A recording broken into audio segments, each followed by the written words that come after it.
Conor McGregor quote. I love Conor. Here. I love early Conor McGregor. I don't know about late Conor McGregor. Oh, present day. I think this is from early Conor McGregor. Yeah. He says, at the end of the day, you got to feel some way. Yeah. So why not feel unbeatable? Why not feel untouchable? Right.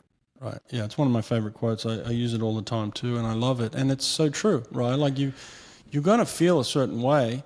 You're either going to feel like you can't do it, which most of us have those doubts, or you're going to tell yourself you can do it. And both of those things you have to repeat over and over again until it kind of manifests in you. You know, if you're repeating, I can't do it, you're going to have a very visceral response to that. You're going to sweat. You're going to feel weak. If you over and over tell yourself, I'm capable of, all of a sudden you feel strong and you feel like you're very much in control. And so you've got to repeat those things over and over again. It's just not, you don't just say it once.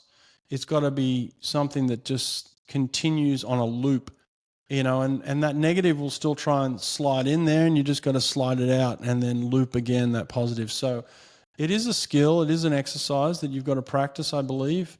But when you get a hold of it, you feel like you've found the Holy Grail. You're like, I've got it. Like, that's it. I can use that again. I can use that next time. And it's something that you just got to train over and over again.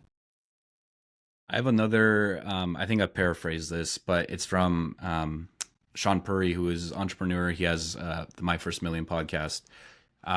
And he talks about this, he just talks about minimal belief and how a lot of people don't believe in themselves, everything that we just touched on. And he says, minimal belief leads to minimal action, which leads to minimal results, which reinforced your minimal belief. This is the vicious cycle. Yeah. So, and I think once I heard that, again, mind blown, as it has been multiple times today. And it was like, that explains so much. Because anytime I've had minimal belief in myself about something, it's resulted in me taking minimal action, which has then resulted in me achieving a minimal result, which then reinforces the fact that it's like, oh yeah, like what were you thinking? Of course you can't do this. But it all starts, like, the root of all that is the initial minimal belief that you have in yourself.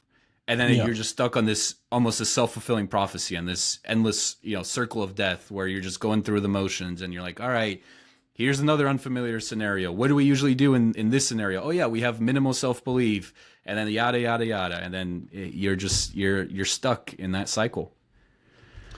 Well, I say that you've got to be delusional. You've got to have a delusional belief in yourself, because ultimately, look, if I was to look around at the people I'm competing against, I'm not special. I'm not better than them in any way. I've got 2 arms and 2 legs just like them. And when you look around and you think to yourself, well, how am I going to end up on top? How am I going to be the best? How am I going to be number one?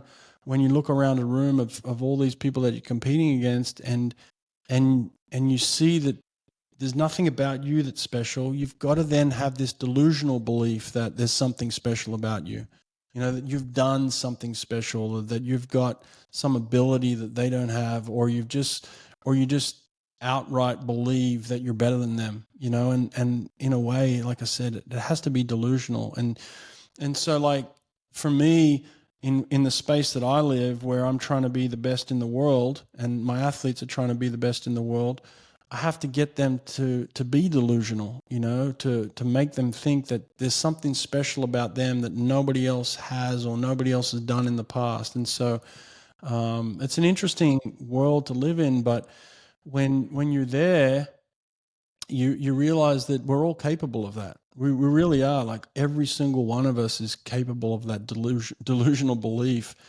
It's just the ones that embrace it that end up having the most success, Well, I'm sure as well through your experience, like, a lot of us view these athletes as these, superhuman, and in many aspects they are superhuman. Like, some of the things that these guys are doing. I mean, you brought up Tom Brady, LeBron James at the beginning. NBA and NFL are I just that's my sweet spot. But like, LeBron playing into his 40s, Tom Brady doing what he did, at the age of 44, 45, remarkable. but like we view a lot of these athletes and like we think like, oh, they have it all figured out. Like they've got it going on. They have this self-belief. But what I'm hearing from your story and from your experiences, it's like a lot of these athletes have the same exact struggles that other people have, like this lack of self-belief, this it's something that they actively work on, and that's the difference, right? Like that's the difference makers. They're intentional about whether they like it or not. Sometimes, you know, perhaps it's you, nudging them in that direction, but they're intentional about wanting to become better in that mental aspect of it. Yeah, well, a lot of the times when I listen to Tom Brady or LeBron, especially Tom, who's been a lot more open now after his career is over, like a lot of the things he says is delusional belief. Like he would sit on the bench and they'd be, 17 points behind, and he'd be telling everybody on the bench, we're going to win this game. We're coming back. It's just that belief. And like guys are looking at him like, he's crazy. What's he talking about? We're getting killed right now. And he's just sitting there believing wholeheartedly. Now, I'm sure he has doubts, but he's not going to let anyone see that. And he's probably at some point pushed those doubts out where he's not even listening to that anymore. Like he's not even hearing that in himself, And so that's where people are like, he's crazy because he's pushed it out and he's not feeling what they're feeling. He's feeling something completely different, which is delusional. And yet that helps him overcome. It helps him, become better. And that's a lot of the things that I hear him talk about is where you've got to be as an athlete. You've got to push all that stuff out and say, I'm capable of this. I'm going to make this happen. This is the way it's going to be. And that's how you overcome odds. And because, you walk onto a field too, and the opposition feels that. They feel that positive energy, and then that creates doubt in them. They might be the team that's 17 points up, but they see Tom Brady walk onto the field and they're like, oh, we're dust. We're done. Like this guy's going to tear us apart because he's bringing that energy out to the field, that belief. And then that creates doubt in you, and then you start making mistakes, So yeah, it's a very powerful, positive thing. You can not only influence yourself, but you can have influence on other people's performance as well.